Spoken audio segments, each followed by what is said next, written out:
시청자 여러분 안녕하십니까? 익산 시정 뉴스입니다. 전국에서 처음으로 익산 성당포구 마을에 도입되는 마을 자치연금을 위한 본격적인 움직임이 시작되었습니다. 지난달 26일 현판식이 진행되었는데요. 오는 7월부터 마을 주민 1인당 10만 원가량의 연금이 지급될 것으로 예상됩니다. 익산시 성당면 성당포구 마을. 전국 최초로 도입되는 마을 자치연금이 가시화하고 있습니다. 지난달 26일 마을 자치연금 전국 제1호 마을 현판식이 개최됐습니다. 성당포구 체험관 주차장, 옥상 등지의 태양광 발전을 위한 패널 180여 개 설치가 본격화될 예정입니다. 현재 인허가 절차가 진행 중이고요. 인허가 절차 4월쯤에 끝나면 태양광 그 시설들을 실제 공사를 시작하거든요. 4월에서 6월까지 한 2달 정도 걸릴 것 같습니다. 그러면 6월 달에 발전 시설을 해서 그 발전 수익금이 나오면 7월부터 지급할 계획입니다. 태양광 발전 시설을 통해 기대되는 연금 수익은 1인당 10만 원 내외. 주민들은 연금을 통한 마을 발전에 기대감을 나타내고 있습니다.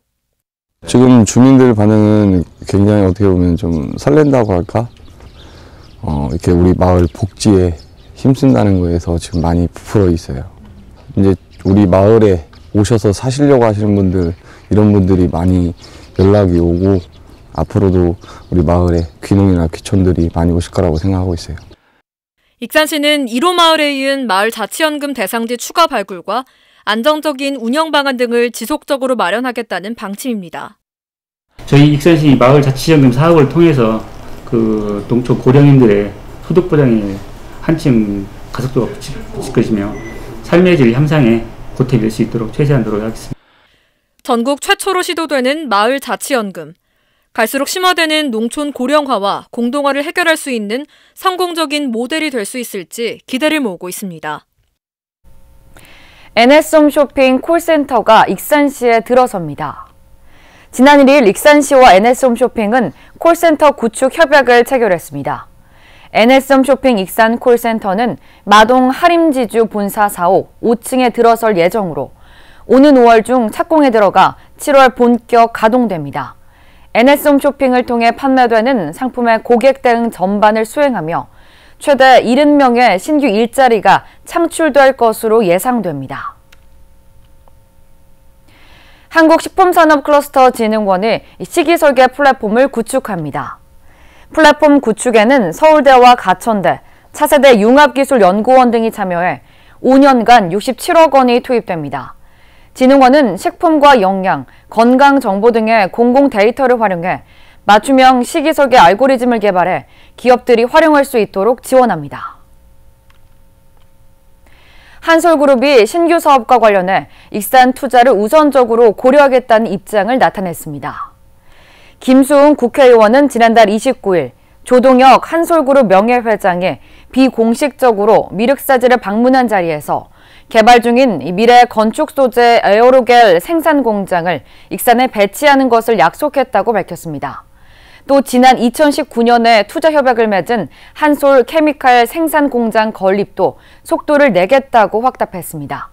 한솔 케미칼은 익산 제3산업단지에 1,373억 원을 투입할 계획입니다.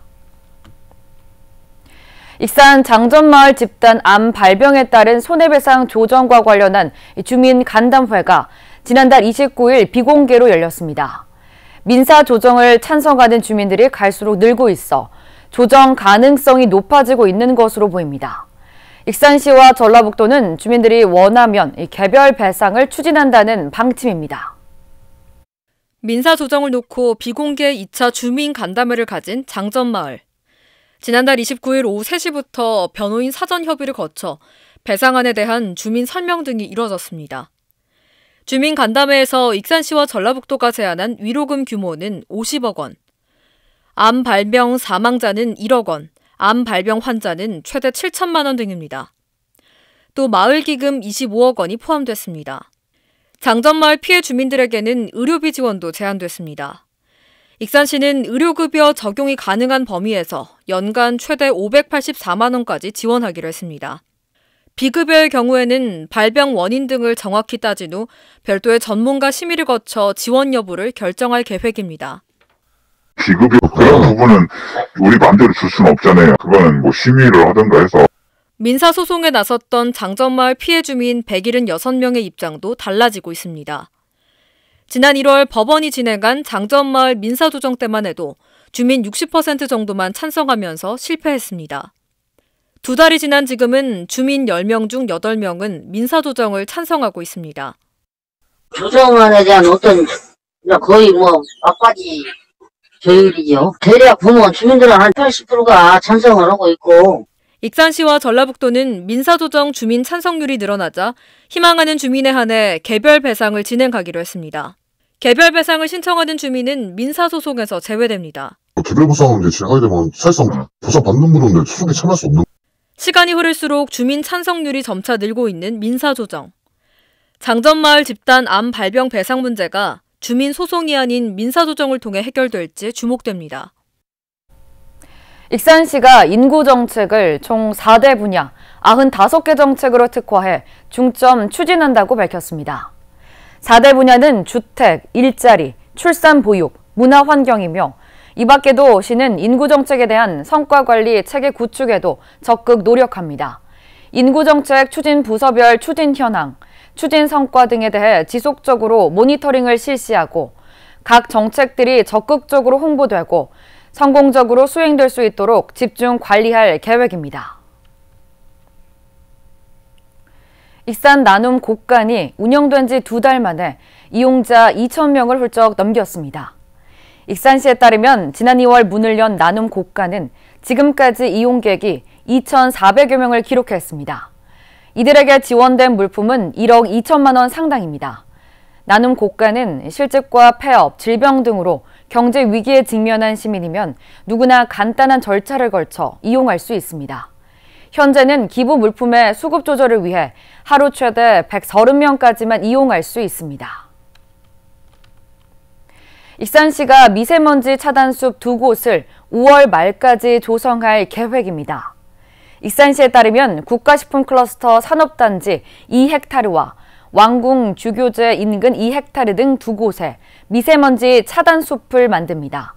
사업비 20억 원이 투입되며 5월 말까지 소나무와 느티나무 등 22종 28,400그루를 심을 예정입니다. 지난 2019년에는 제3 일반산업단지 인근에 미세먼지 차단숲이 조성되었습니다. 익산시 농업기술실용화재단, 한국노인인력개발원이 지난달 30일 노인 일자리 창출을 위한 업무 협약을 체결했습니다. 어르신들을 위한 농업기술 관련 양질의 일자리가 제공될 수 있을지 기대를 모으고 있습니다. 익산시 송악동 농업기술실용화재단, 익산시 농업기술실용화재단, 한국노인인력개발원이 한자리에 모여 노인 일자리 창출을 위한 업무 협약을 체결했습니다.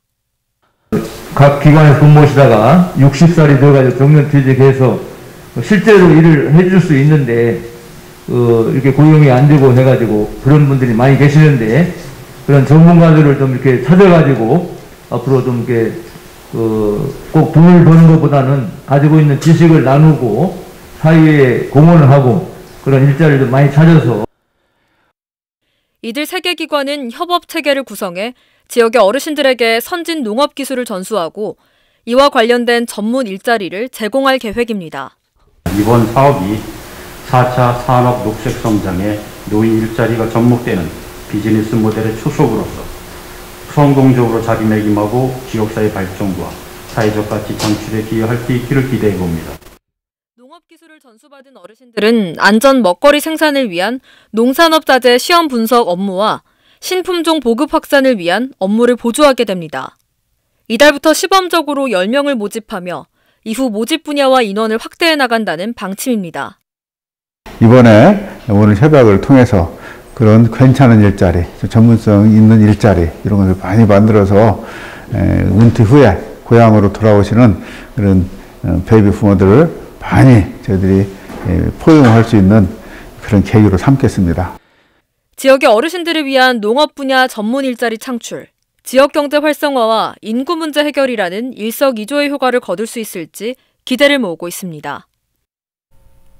익산시가 공공기관 취업을 위한 청년 취업 역량 강화 프로그램을 운영합니다. 익산시 청년지원센터는 국민건강보험공단 등 3개의 기업과 함께 채용 정보와 동향 등을 제공하는 그곳이 알고 싶다 프로그램을 진행한다고 밝혔습니다. 해당 프로그램은 시에 거주하는 만 18세에서 39세 이하의 청년을 대상으로 온라인을 통해 선착순으로 모집했습니다. 익산시가 고령자 운전면허 반납 지원금을 기존보다 2배로 올렸습니다. 익산시는 70세 이상 고령자가 운전면허를 반납하면 20만 원이 충전된 교통카드를 지급한다고 밝혔습니다. 기존보다 2배로 늘린 겁니다. 익산에 거주하는 70세 이상 고령자는 거주지 주민센터를 방문해 운전면허를 반납하면 지원금을 받을 수 있습니다. 영농철이 다가옴에 따라 익산 지역 농촌마을에 대한 급식 지원이 이루어집니다. 익산시는 모두 46개 마을에 마을당 320만 원씩 1억 4,720만 원이 급식비로 지원된다고 밝혔습니다. 농번기 급식은 코로나19 예방을 위해 마을회관에서의 단체 급식이 금지되고 도시락 배달이나 식당을 이용하는 방법으로 변경 추진됩니다. 다음은 읍면동 소식입니다. 익산 망성면 지역협의체가 복지 사각지대에 놓인 위기가구를 위해 다이롬 나눔 곳간에 155만 원 상당의 성금과 성품을 기부했습니다. 익산 영등일동 지역협의체와 통쟁협의회가 코로나19로 인해 외출이 어려운 지역 내 홀몸 어르신 49가구에 즉석 식품 세트를 전달했습니다. 익산 팔봉동 엘카페가 코로나19 장기화의 여파로 위기에 처한 시민들을 위해 익산 나눔 곳간에 라면 20박스를 기탁했습니다.